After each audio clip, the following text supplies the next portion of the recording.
Hello everyone, welcome back to YouTube channel. आज Nifty का expiry था और आज हम लोगों ने अच्छा खासा प्रॉफिट बनाए थे। टेलीग्राम ग्रुप पे जो जो मैंने ट्रेड लिया था सारा ट्रेड आप लोगों के साथ शेयर किया था। 4 या 5 ट्रेड हम लोग लिए थे शायद, मतलब हर एक ट्रेड पे 50%, 60%, 70%, एक में शायद 100% गेन था। और बाकी आज तो मार्केट स्टार्टिंग में जो मूवमेंट दिया था उसके बाद तो कंप्लीट रेंज बाउंड होकर निफ्टी था। मतलब 30-40 पॉइंट के रेंज पे मार्केट ऊपर नीचे हो रहा था, किसी डायरेक्शन मोमेंटम नहीं दिया। 3 बजे के बाद थोड़ा बहुत शॉर्ट कवरिंग आया, जैसे हम लोग एक्सपेक्ट कर रहे थे कि मार्केट भी सिर्फ में रिकवर करेगा, बट रेंज बाउंड होकर रह गया, मार्केट आ नहीं पाया। कल में भी हो सकता है, कल गैप अप ओपनिंग होने के बाद उस चीज़ को कंप्लीट कर सकता है। एंड आज हम लोग जो जो ट्रेड लिए तो वो लॉजिक तो मैं आप लोग को एक्सप्लेन करूंगा ही। विद दैट आज थोड़ा बहुत मैं आप लोग को बता दूंगा कि आप कैसे रिस्क मैनेजमेंट कर सकते हो। एंड कुछ लोगों का क्वेरीज होता है, मुझे पर्सनली मैसेज करते हैं कि भाई आपके पास कैपिटल ज़्यादा होता है तो आप मतलब 2-4 पॉइंट इंक्रीज होता है तो आप प्रॉफिट बुक कर लेते हो। जिनके पास मतलब कम कैपिटल वाले वो लोग क्या करेंगे, ठीक है। देखो, मैं आपको एक चीज़ सजेस्ट करना चाहूँगा, एक चीज़ बताना चाहूँगा। देखो, आपको आरओआई क्या है पता है ना? आरओआई कैलकुलेशन कैसे करते हैं पता है ना? कितना इन्वेस्टमेंट किया हो एंड आपको कितना रिटर्न मिल रहा है, उसका कितना परसेंट आपको रिटर्न मिल रहा है। समझ में आ रहा है ना? 10% का मतलब क्या है? अगर आपने 10,000 लगाया हुआ उसका 10% होगा 1,000 रुपीज़। अगर आपने 1 लाख लगाया हुआ है उसका 10% होता है कितना? 10,000 रुपीज़। तो आप आरओआई देखो, पॉइंट मत देखो। पॉइंट कैसे देखो, पॉइंट अगर आप देखने जाओगे तो आप क्यों नहीं आप 300 रुपीज़ 400 रुपीज़ प्रीमियम वाला आप खरीदते हो। जहाँ पे सपोज आप एक एक लॉट का बाय करने के लिए आपको जहाँ पे 4,000 लगता होगा, वहीं पे आपको एक लॉट बाय करने के लिए 450 रुपीज़ आपको ज़रूरत होता होगा। तो आपका वो तो आपके लिए बेनिफिट्स है ना, आप ज़्यादा क्वांटिटी बाई कर पाओगे वहाँ पे। आप कम प्राइस पे बाई करोगे तो आपको क्वांटिटी ज़्यादा इंक्रीज कर सकते हो ना। वहीं पे आप एक लॉट पे ट्रेड क्यों करोगे? जहाँ पे आप एक लॉट बाई करने के लिए 4,000 रुपीज़ आप लगाते थे, वहाँ पे आप उसका एटलीस्ट 50% तो रिस्क लगा सकते हो ना। तो जब आप जो जो प्राइस आप 400 रुपीज़ पे बाय करते थे वही प्रीमियम आपको 4 रुपीज़ पे मिल रहा है। समझ में आ रहा है ना? तो आप क्वांटिटी वहाँ पे इंक्रीज कर सकते हो। जितना आप क्वांटिटी इंक्रीज करोगे उसी हिसाब से पॉइंट के हिसाब से आपको प्रॉफिट इंक्रीज होगा, ठीक है। और ऐसा नहीं कि आपने एक लॉट लगा दिया। भाई कॉमन सेंस तो थोड़ा होता है ना कि आप एक लॉट पे ट्रेड करते हो, मतलब आप एक ही लॉट पे ट्रेड करोगे। एक लॉट का मतलब है, सपोज आप प्रीमियम एट द मनी पे प्राइस चल रहा है 300 रुपीज़, ठीक है। और आप एक लॉट बाय करने के लिए आपको 4,500 रुपीज़ समथिंग देना पड़ रहा है, ठीक है। वहीं पे अगर आपको एक प्रीमियम का प्राइस चला 10 रुपीज़ और वहाँ पे आप एक लॉट बाय करने के लिए आपको कितना 150 रुपीज़ ही देना पड़ रहा है। तो आप 4,500 रुपीज़ पे आप कितना क्वांटिटी को बाय कर सकते, कितना लॉट को बाय कर सकते या कितना क्वांटिटी को बाय कर सकते? एक लॉट में कितना? 15 बैंक निफ्टी के हिसाब से, ठीक है। तो उसी हिसाब से आप कैलकुलेट कर लो कि आप 4,500 रुपीज़ जहाँ पे एक लॉट आप बाय कर रहे थे, वहीं वहीं पे आपको 10 रुपीज़ पे, जहाँ पे 300 रुपीज़ पे आपको जो प्रीमियम मिल रहा है तो वही 10 रुपीज़ पे मिल रहा है। तो आप उसी हिसाब से आप रिस्क मैनेज करो ना कि आप 4,000 रुपीज़ पे आप कितना क्वांटिटी बाई कर सकते हो, ठीक है, उतना बाई करो। एंड उसी हिसाब से आपको जितना पॉइंट मिलेगा उतना आपको रिटर्न मिलेगा। अगर आपने 10 रुपीज़ पे बाई किया हुआ है और 2 पॉइंट्स इंक्रीज होता है तो आपको वहाँ पे 12 रुपीज़ जो भी है 12 रुपीज़ हो गया। तो टू पॉइंट्स इंक्रीज पे आपको वहाँ पे 20% आरओआई मिलता है। अगर वही चीज़ आप वहाँ पे 300 रुपीज़ पे बाई किए होते तो 30 पॉइंट इंक्रीज होता तो आपका 10 पॉइंट इंक्रीज होता, 10% इंक्रीज होता, ठीक है। अगर वहाँ पे 60 पॉइंट बढ़ता तो आपको वहाँ पे 20% आरओआई मिलता। जो हम लोग 10 रुपीज़ पे बाय करके 12 होगा, वहाँ पे हमें 20% आरओआई मिल गया। No doubt OTM trade risky trade होता है। आपके पास अगर एक्सपीरियंस नहीं है तो आपको मैं सजेस्ट नहीं करूंगा कि आप ओटीएम में जाके ट्रेड करो, बिकॉज ओटीएम में ट्रेड करने के लिए आपके पास कैपिटल बैकअप होना चाहिए। और ऐसा नहीं कि आपके पास 10,000 कैपिटल और 10,000 से आप ओटीएम में ट्रेड करने लगोगे, ऐसा नहीं है। ओटीएम ट्रेड करने के लिए रिस्क तो लेना होता है, बट वहाँ पे आपको अगर पता है कौन सा सिचुएशन में एक फास्ट मोमेंटम हम लोग को मिल सकता है तो आप वहाँ पे आप ट्रेड ले सकते हो, ठीक है। तो ये चीज़ें लोगों का क्वेरीज क्या रहता है, आके कुछ भी कमेंट करके चले जाते हैं कि भाई तुम्हारे पास कैपिटल है 2 पॉइंट पे आप तुम प्रॉफिट बुक कर लेते हो। भाई तुम भी करो ना। तो वही चीज़ अगर आप 2 पॉइंट पे आप प्रॉफिट करते हो, आप 20% आरओआई होता है, ये क्यों नहीं देखते हो? अगर आप 1 लाख इन्वेस्टमेंट किया वहाँ पे 20,000 आपको 2 पॉइंट पे मिल रहा है, तो आपको प्रॉफिट चाहिए या पॉइंट्स चाहिए? अगर पॉइंट्स चाहिए तो भाई ज़्यादा प्रीमियम वाला परचेज करो। अगर आपको प्रॉफिट चाहिए तो कम प्रीमियम में भी आपको मिल जाएगा। बट वहीं पे चीज़ अगर आपको पता नहीं है कि कहाँ पे मोमेंटम मिलने वाला, तो वहाँ पे रेंज बाउंड जब हो जाता है ना, मार्केट ऊपर नीचे होता है, तो वहाँ पे प्रीमियम डीके बहुत फास्ट होता है ओटीएम पे, ठीक है। ओटीएम ट्रेड जितना मतलब ज़्यादा प्रॉफिट देता है ना, उतना आपके लिए रिस्की भी होता है। तो इसीलिए आप ट्रेड लेते हो तो आप एक स्ट्रिक्ट स्टॉप लॉस डाल दो कि 1 पॉइंट 2 पॉइंट का मैं स्टॉप लॉस लूंगा, सिस्टम में डाल दो, ताकि मार्केट नीचे आएगा तो आपको वहाँ पे मैनुअली एग्जिट करना नहीं पड़ेगा। बिकॉज ओटीएम में जब नीचे गिरता है ना तो कोई कंट्रोल नहीं रहता, बहुत फास्ट नीचे गिरता है। तो इसलिए आप अपना स्टॉप लॉस डाल के, ट्रेलिंग स्टॉप लॉस डाल के रख दो कि मार्केट अगर अगेंस्ट में आता है तो उतना प्रॉफिट लेके आप निकल जाओगे या फिर उतना स्टॉप लॉस लेके आप निकल जाओगे। ठीक है, तो होपफुली आप लोगों का ये कैलकुलेशन, तो ये मिसकॉन्सेप्शन जो रहता है ना कि ज़्यादा पॉइंट कैप्चर्ड करेंगे तो ज़्यादा प्रॉफिट मिलेगा, भाई ऐसा कुछ भी नहीं है। आप जहाँ पे 4500 रुपीज़ पे एक लॉट बाई करते थे, वहीं पे आपको 5000 रुपीज़ पे 100 लॉट बाई करने का पोटेंशियल मिल रहा है। तो आपको कम पॉइंट बढ़ने से आपको प्रॉफिट भी उसी हिसाब से मिलेगा, ना कि आप वहाँ पे एक लॉट पे ट्रेड करें तो यहाँ पे एक लॉट पे ट्रेड करोगे तो वहाँ पे 2 पॉइंट पे आपको कितना, 2 रुपीज़ 20 रुपीज़ आपको मिलेगा। तो आप ये कैलकुलेशन करो ना, आप कितना रिस्क ले सकते हो, उस रिस्क के हिसाब से आप क्वांटिटी बाई करो। हाँ, कुछ ट्रेड होता है जो रिस्की ट्रेड मुझे लगता है नहीं ये देना नहीं चाहिए, तो मैं खुद से वो ले लेता हूँ रिस्की ट्रेड सब। ठीक है, बाकी जो भी मैं ट्रेड करता हूँ टेलीग्राम ग्रुप पे आप लोगों के साथ शेयर करता हूँ, मैं आप लोगों को टेलीग्राम ग्रुप दिखा दूंगा। ठीक है, कहाँ कहाँ पे हम लोगों ने ट्रेड पोजीशन बनाए, क्या था ये सारा चीज़। ठीक है, और मैं हमेशा बोलता हूँ ना, अगर आपके पास एक लॉट पे ट्रेड करते हो या 2 लॉट पे ट्रेड करते हो तो आपको 10-15% 20% ROI जैसे मिल रहा है ना, उतना आप लेके निकल जाओ। वहाँ पे ज़्यादा ग्रीडीनेस करने की कोई ज़रूरत नहीं। अगर हाँ कोई 10 लॉट पे ट्रेड कर रहे हैं तो उनको अगर 15-20% ROI मिल गया तो वहाँ पे आप क्या कर सकते हो, 8 लॉट बाई एग्जिट कर लो एंड 2 लॉट जो रहेगा उसको आप कंटिन्यू रहने दो। बिकॉज 8 लॉट पे जितना आपने प्रॉफिट बुक किया हो ना, 2 लॉट अगर ब्रेक इवन पे आएगा भी ना तब भी आपका वहाँ पे लॉस नहीं होगा, प्रॉफिट पे रहोगे, और वो 2 लॉट आपको मैक्सिमम प्रॉफिट देने के लिए भी कोशिश करेगा। ठीक है, तो रिस्क मैनेजमेंट आपको कैसे करना है। पहला ट्रेड पे सपोज आपने, आपके पास कैपिटल 1 लाख है, पहला ट्रेड पे आपने सपोज 30,000 या 40,000 का आपने कैपिटल यूज कर लिया। ठीक है, और पहला ट्रेड पे आपका प्रॉफिट हो गया 20% का। ठीक है, अगर आपने 40,000 यूज किया हुआ है, 20% मतलब 8,000 रुपीज आपका प्रॉफिट हो गया। सेकेंड ट्रेड पे आपको क्या करना है, जो भी आपने प्रीवियस ट्रेड पे आपने इन्वेस्टमेंट किया हुआ है ना, उसका जो भी आपने सपोज 40,000 आपने रिस्क लिया हुआ है, 40,000 पे आपने 8,000 ऑलरेडी प्रॉफिट बुकिंग कर लिया हुआ है। ठीक है, अभी आप नेक्स्ट ट्रेड जब आप ट्रेड करोगे ना तो आपका रिस्क क्या होने वाला है, 20,000 का रिस्क होने वाला है। प्रीवियस ट्रेड पे आपने जितना ट्रेड लिया उसका 50% आपका वहां पे आप ट्रेड को मतलब कैपिटल को आप वहां पे डिप्लॉय करने वाले हो। ठीक है, और आपका रिस्क क्या होने वाला है, जो प्रीवियस ट्रेड पे आपने जितना स्टॉप लॉस ले रहे थे उसका 50% स्टॉप लॉस रहने वाला है। अगर आप 40,000 लगा के 4,000 आप स्टॉप लॉस लगाए थे, यहाँ पे 20,000 लगा के आपका स्टॉप लॉस जो है 2,000 होने वाला है। तो सपोज आपने 8,000 प्रॉफिट बुकिंग किया हुआ है, उनमें से अगर 2,000 का स्टॉप लॉस आप दे भी देते हो, आपको वहाँ पे ज़्यादा फर्क पड़ेगा क्या, नहीं पड़ेगा ना।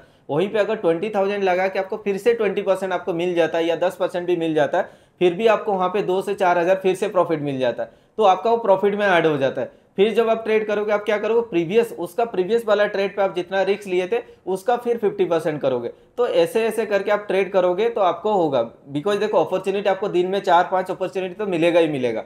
बट अगर आप सोचो 4 ट्रेड में आपने प्रॉफिट बुकिंग किया और 5th ट्रेड पे आपने सारा कैपिटल लगा दिया और वहां पे आपको लॉस देखने के बाद आप लॉस ही एग्जिट नहीं करोगे, तो पूरा दिन का जो आपने प्रॉफिट किया उसका क्या फायदा रहा, कुछ ही फायदा नहीं रहा ना। तो इसीलिए आप जैसे प्रॉफिट करते हो ना, रिस्क को घटाते जाओ, एंड जब लॉस हो जाता है, सपोज आपने 40,000 लगाया हुआ, पहला ट्रेड पे आपने 10% का स्टॉप लॉस ले लिया, 4,000 आपका लॉस हो गया। सेकेंड ट्रेड पे आपका जो इन्वेस्टमेंट होने वाला है वो कितना इन्वेस्टमेंट होने वाला है, सेम पोजीशन साइजिंग होने वाला है, वही 40,000 का आपका पोजीशन साइजिंग होने वाला है। ठीक है, बिकॉज अगर आपने टोटल कैपिटल लगा दिया होगा ना, वहाँ पे 10% जाने के बाद आपके पास 90% कैपिटल रहेगा और आप वो सेम पोजीशन साइजिंग मैनेज नहीं कर पाओगे। एंड वही 10% कवर करने के लिए वहाँ पे आपको 15% 20% का ROI लेना होगा, तभी जाके आप उतना लॉस को रिकवर कर पाओगे। बट वहीं पे अगर आप कैपिटल का 30-40% कैपिटल को डिप्लॉय करते हो एक ट्रेड पे, तो आपके पास वो बैकअप रहेगा कि नेक्स्ट ट्रेड पे मैं फिर से सेम पोजीशन साइजिंग का मैं ट्रेड ले पाऊंगा।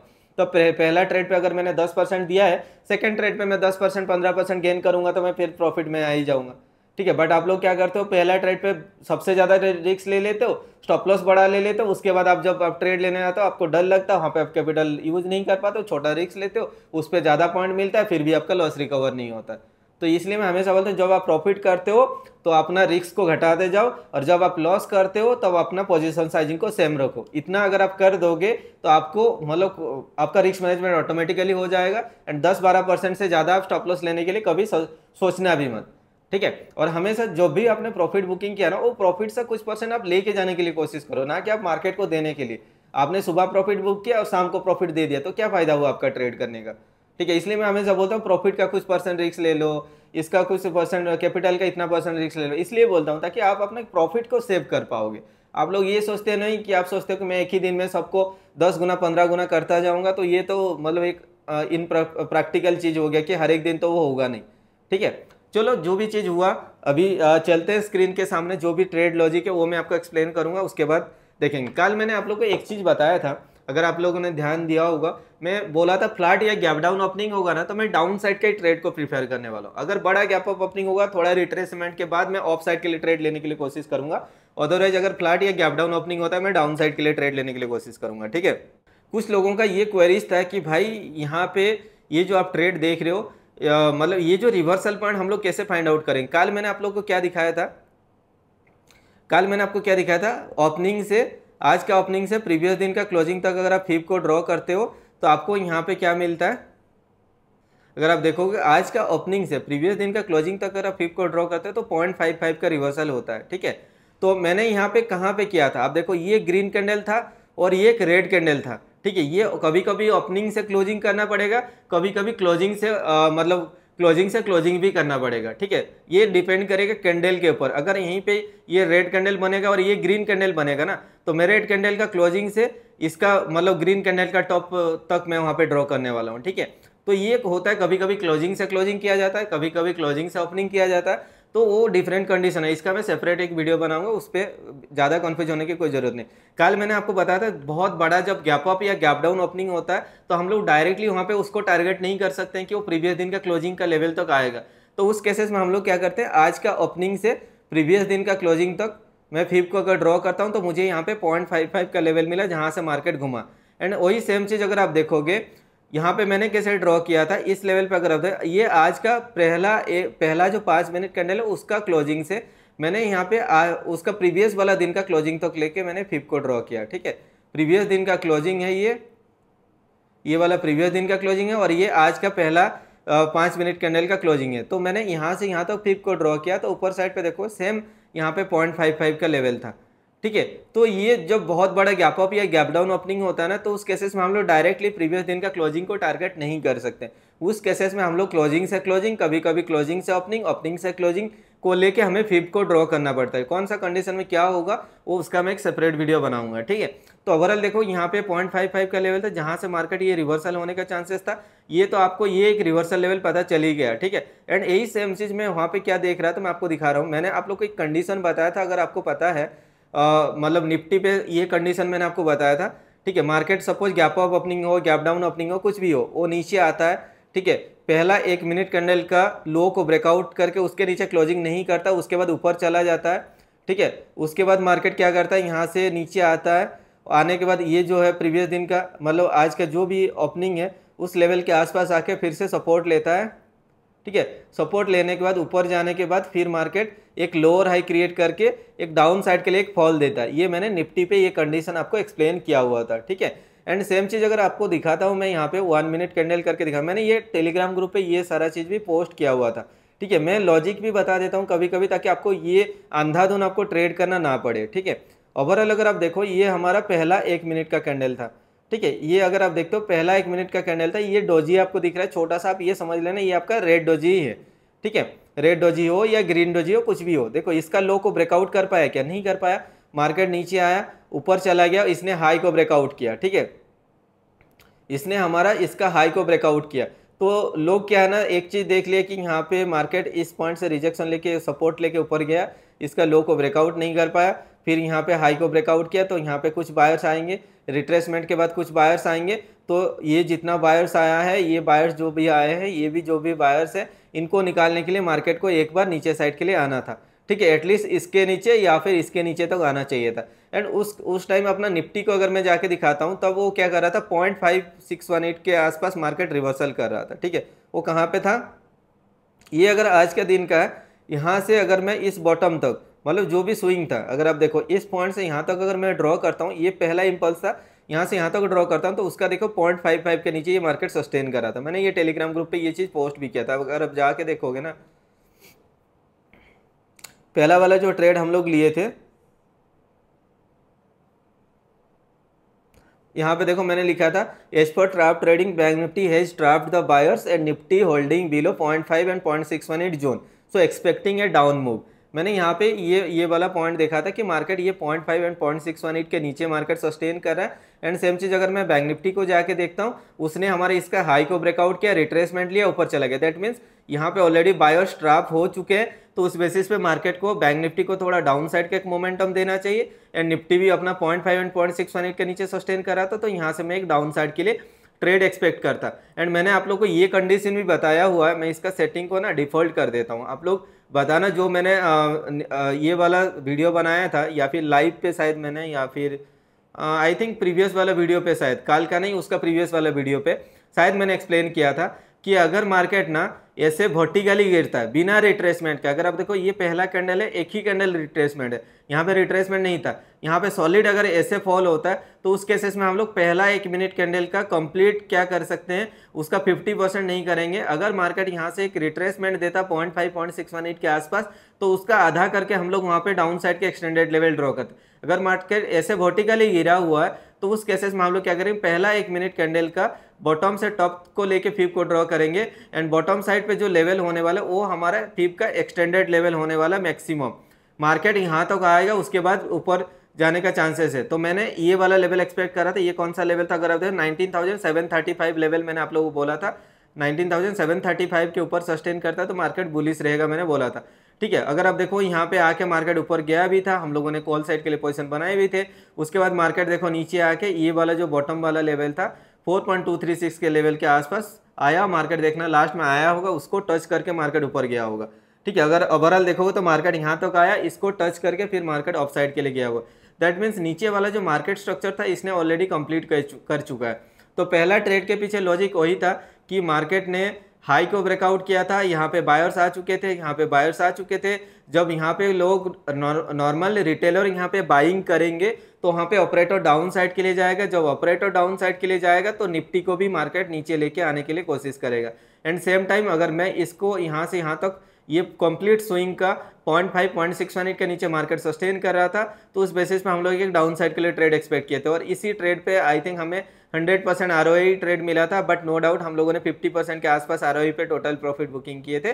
बट ओवरऑल अगर आप देखो यही 66 रुपीज़ से 140 रुपीज़ समथिंग गया था। ठीक है, तो 100% से ज़्यादा ROI वाला ये ट्रेड था।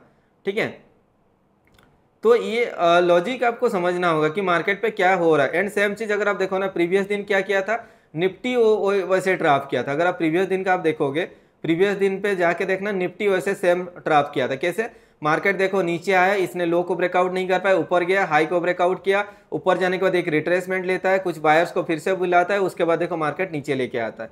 ठीक है, वही सेम चीज़ अगर आप देखोगे यहाँ पे आज बैंक निफ्टी ने किया, बैंक निफ्टी ने ब्रेकआउट किया, ब्रेकआउट करने के बाद फिर मतलब नीचे साइड पे आ गया मार्केट। ठीक है, तो ये समझना चाहिए। एंड वही सेम चीज़ अगर आप कल का देखोगे ना, कल अगर आप जाके देखते हो ये वाला सिचुएशन, तो आपको बैंक निफ्टी क्या, मैं आपको निफ्टी का जो दिखाया वही सेम चीज़ देखो, इसने हाई को ब्रेकआउट किया था, रिट्रेसमेंट लिया था, फिर ऊपर जाके फिर मार्केट नीचे आया था। उसके ऊपर अगर आप जाके देखो, मैंने इसके ऊपर ऑलरेडी एक सेपरेट वीडियो बनाया हुआ है। ठीक है, ओवरऑल अगर आप देखो मार्केट यहाँ से भी इसने लो को ब्रेकआउट नहीं कर पाया था, ऊपर गया था, और ये हाई को ब्रेकआउट किया था, प्रीवियस दिन का क्लोजिंग को ब्रेकआउट किया था। तो यहाँ पे नॉर्मल रिटेल ट्रेडर आने वाले थे बहुत सारे, जितना सारे बायर्स आएंगे उतना अच्छा है एंड उतना फास्ट मार्केट नीचे जाएगा। अब देखना उसके बाद एक लंबा सा फॉल आपको यहाँ पे डाउन साइड के लिए देखने को मिला। तो आपको एक ट्रेंड आइडेंटिफाई हो जा रहा है कि मार्केट पे आपको क्या होने वाला है क्या नहीं।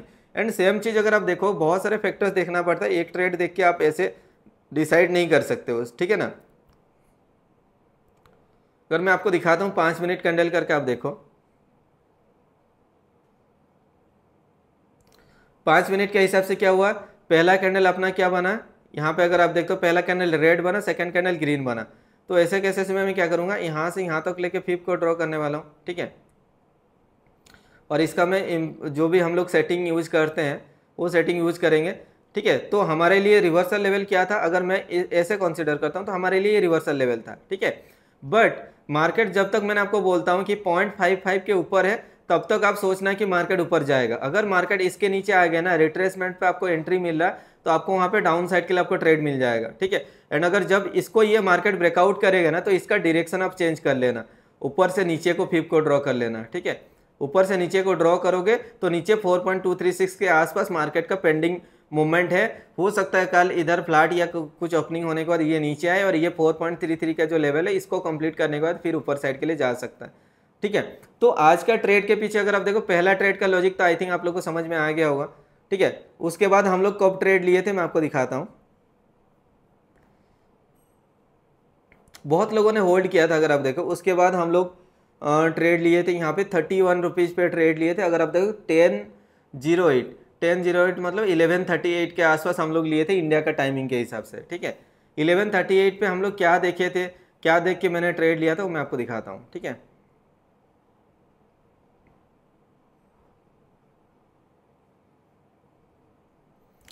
अगर आप देखो हम लोग यहाँ पे ट्रेड लिए थे, शायद इधर कहीं पे पोजीशन बनाए थे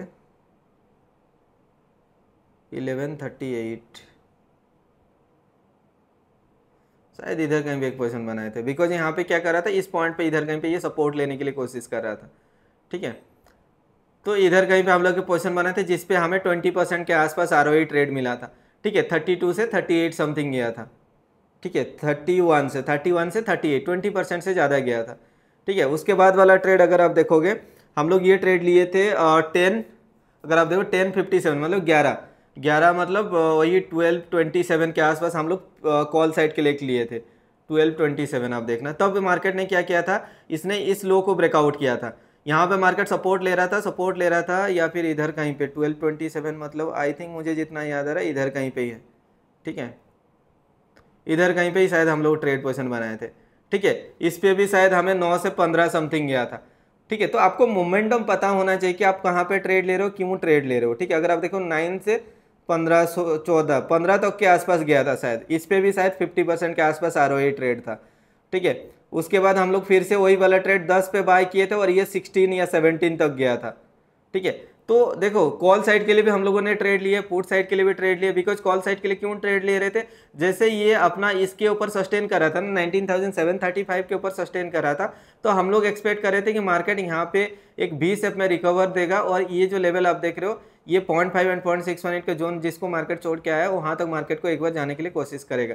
वहाँ तक भी अगर आप नहीं जाएगा तो मैंने बोला था 794 आई थिंक ये वाला लेवल, यहाँ तक मैं सोच रहा था कि मार्केट ये जितना भी बायर्स है ना, मतलब जो भी यहाँ से सेलर्स आए इनका स्टॉप लॉस लेने के लिए मार्केट ऊपर जाएगा, बट मार्केट यहाँ पे रेंज बाउंड होकर रह गया, बट अगेंस्ट में भी गया नहीं। जो भी हम लोगों ने ट्रेड बनाए सभी के सभी ने, किसी ने 50%, किसी ने 60%, किसी ने 70% दिया, एंड हमें ये तो पता था ही कि मार्केट ये हमारा रिवर्सल लेवल होने वाला एक्सट्रीम लेवल, ठीक है। आइदर मार्केट क्या करेगा, यहाँ से घूमेगा, अगर उसके नीचे आएगा तो यहाँ से मार्केट घूमने का चांसेस रहता, एंड वहीं पे अगर मार्केट क्या करता ना गाइज, पहला 1 मिनट कैंडल का ब्रेकआउट होने से पहले यहाँ पे एक रिट्रेसमेंट दिया होता, तो उस केसेस में हम लोग पहला 1 मिनट कैंडल का आधा करके वहाँ पे हम लोग फिप को ड्रॉ करने के लिए कोशिश करते, ठीक है।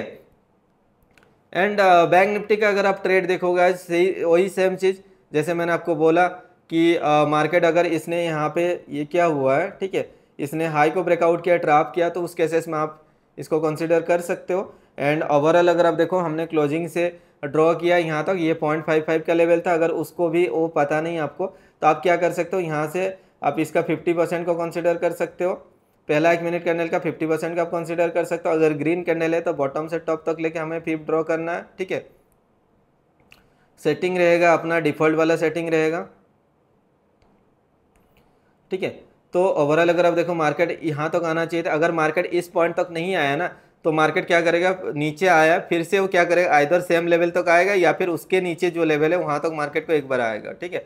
तो उधर के आसपास आने के बाद देखो मार्केट ऑलमोस्ट आया है। उसके बाद देखो ये तो एक ट्रैप ट्रेडिंग था कि मार्केट ने यहाँ पे हाई को ब्रेकआउट किया, रिट्रेसमेंट लिया, हाई को ब्रेकआउट किया, यहाँ पे बायर्स आए तो मार्केट को नीचे साइड के ले जाना। अगर नीचे साइड पे एक्सटेंडेड लेवल आपको फाइंड आउट करना, आप कैसे ड्रॉ करो, यहाँ से बॉटम से ये 50% लेवल तक आपको ड्रॉ करना, ठीक है। अगर मार्केट इस लेवल को ब्रेकआउट करता है 4.236 का लेवल को ब्रेकआउट करता है तो उसके नीचे जाएगा तो कहाँ तक जाएगा, मैंने आपको ऑलरेडी बताया हुआ है इसके ऊपर 3.618 से 2.618 तक फिप को ड्रॉ करना, ठीक है। तो पहला टारगेट होगा आपका ये वाला लेवल 2.618, अगर इनकेस उसके नीचे आता है तो मार्केट यहाँ तक जाएगा, एंड उसके नीचे अगर मार्केट जाता है तो ये वाला 4.236 के आसपास आएगा, ठीक है। तो देखते हैं मार्केट कहाँ तक आया, आके उधर कहीं पे ये बॉटम पे आके ये सस्टेन किया हुआ है, ठीक है।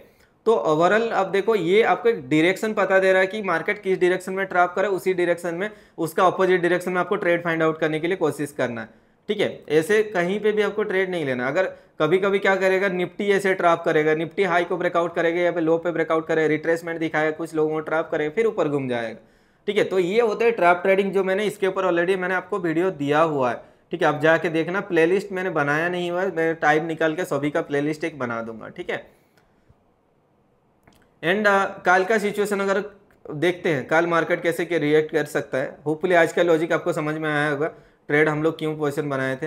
एंड मैंने आप लोग को कल बोला भी था कि मार्केट अगर फ्लैट या गैप डाउन ओपनिंग होता है तो आप डाउन साइड के लिए ट्रेड सोचना, एंड आपको एक फास्ट मोमेंटम मिलेगा जब मार्केट ये वाला स्विंग, अगर आप देखो इसको, अगर आप कंप्लीट एक स्विंग लेते हो यहाँ से यहाँ तक, अगर आप फिफ्थ को कंसीडर करते हो तो जैसे ये 0.5 एंड 0.618 के नीचे आएगा तो आपको एक शार्प सेलिंग आपको देखने को मिलेगा।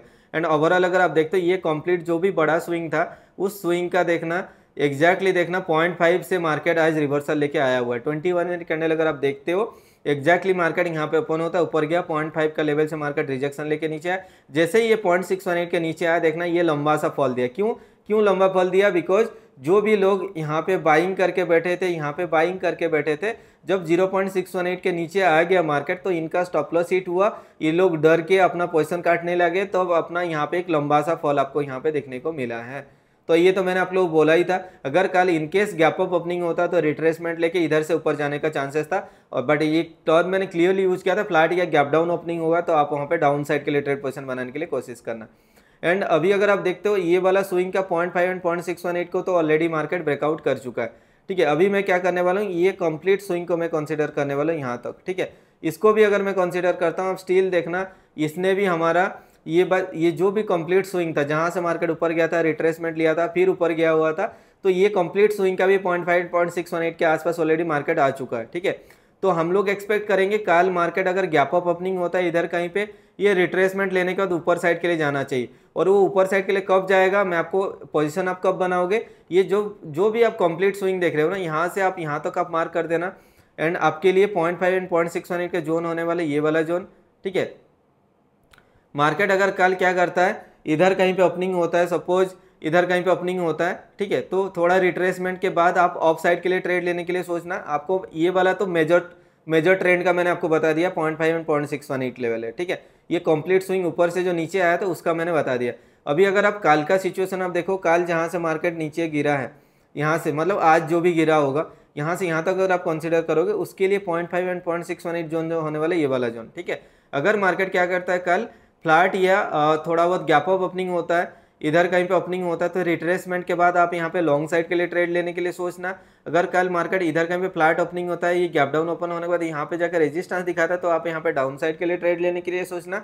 और मार्केट इसके ऊपर अगर नीचे से ऊपर जाके इसको ब्रेकआउट करता है तो यहाँ से आप रिट्रेसमेंट के बाद ऑफ साइड के लिए ट्रेड लेने के लिए सोचना। एंड जो भी होगा लाइव मार्केट में तो मैं एनालिसिस आप लोग को शेयर कर दूंगा, बस एक आज का व्यू मैं आपको बता दे रहा हूँ कि ऐसा कुछ हो सकता है। बाकी तो सब डिपेंड करेगा मार्केट कितना बड़ा गैप अप ओपनिंग हो रहा है, गैप डाउन ओपनिंग हो रहा है, उस बेसिस पे। ठीक है, सेम चीज़ अगर आप निफ्टी पे भी जाके देखते हो, थोड़ा सा लॉन्गर टाइम फ्रेम करके आपको देखना है, तो आपको पता चलेगा कि मार्केट कहीं पे भी एक मेजर रिट्रेसमेंट नहीं दिया था मार्केट के लिए। निफ्टी के लिए अगर आप देखोगे कहीं पे देखो कहीं पे एक मेजर रिट्रेसमेंट था नहीं। तो मैं अगर क्या करता हूँ ना, इस पॉइंट से ये टॉप पोजीशन तक अगर मैं कंसीडर करता हूँ तो मार्केट के लिए जो मेजर रिट्रेसमेंट लेवल है ये 0.5 एंड 0.618 के जोन पे अभी है। ठीक है, अभी क्या करना, मार्केट अगर कल इधर फ्लैट या गैप अप ओपनिंग होना है तो यहाँ से ये ऊपर जाने का चांसेस रहेगा। मार्केट कल अगर फ्लैट या गैप डाउन ओपनिंग होता है, इधर कहीं पे सेंटर में ओपन होता है, तो एक लंबा सा फॉल आपको डाउन साइड के लिए देखने को मिल सकता है। बिकॉज जैसे ही मार्केट इसके नीचे निकलेगा ना, जो भी लोग पोजिशनल बेसिस पे ये बैठे हुए हैं, जैसे मार्केट इसके नीचे निकलेगा एक सॉलिड सा आपको यहाँ पे मोमेंटम आपको देखने को मिल सकता है डाउन साइड के लिए। ठीक है, तो यही एनालिसिस रहेगा, और बाकी तो आपको लाइव मार्केट का जो भी लेवल्स वगैरह होता है या जो भी मैं ट्रेड लेता हूँ वो तो मैं आप लोगों से शेयर कर ही देता हूँ। तो होपफुली आज का जो भी ट्रेड लॉजिक था आप लोगों को समझ में आया होगा। मैं आप लोगों को खोल के आप लोगों को एक्सप्लेन करने के लिए कोशिश किया। अगर आप न्यू हो तो मेरे चैनल पे बहुत सारे वीडियो है जो फिबोनाची के ऊपर मैंने बना के रखा हुआ है, 6-7 पार्ट होगा शायद, उसको जाके देखना। बेसिक से एडवांस लेवल तक मैंने कंप्लीटली ये सारा चीज़ एक्सप्लेन किया हुआ है। आप कैसे फिबोनाची का सेटिंग क्या मैं यूज़ करता हूँ, कहाँ से कहाँ तक ड्रॉ करना चाहिए, कौन सा कंडीशन में क्या होना चाहिए, ट्रैप ट्रेडिंग क्या होता है, ट्रैप ट्रेडिंग बेसिस पे हम लोग कैसे ट्रेड करते हैं। ठीक है, और आपका ट्रेड का टारगेट क्या होना चाहिए, ट्रेड का लॉजिक, आप कहाँ पे एंट्री करोगे, कहाँ पे एग्जिट करोगे, ये सारा चीज़ ऑलरेडी मैंने एक्सप्लेन करके रखा हुआ है। तो हो सके तो पूरा वीडियो देखना, एंड इसके साथ प्रीवियस वीडियो भी आप देखने के लिए कोशिश करना, ताकि आप सभी का ये सब डाउट क्लियर होगा। ठीक है, आप लोग नया आए होंगे तो आपको ये टर्म सब न्यू लग रहा होगा, बट ये बहुत यूजफुल है। आप लोग देखे होंगे डॉट टू डॉट लेवल कैसे काम करता है। अगर आज का भी टेलीग्राम ग्रुप आप जाके देखना, जो भी लेवल्स मैंने शेयर किया था, कैसे डॉट टू डॉट लेवल काम किया था, आप लोग देखे होंगे। ठीक है, तो जो भी है वीडियो अगर आप लोग को अच्छा लगे तो लाइक शेयर एंड कमेंट जरूर करना, बिकॉज आपके लाइक एंड कमेंट से ही मुझे मोटिवेशन मिलता है इस टाइप का कंटेंट अपलोड करने के लिए। ठीक है, और मिलते हैं और एक इंटरेस्टिंग वीडियो में, तब तक के लिए बाय बाय।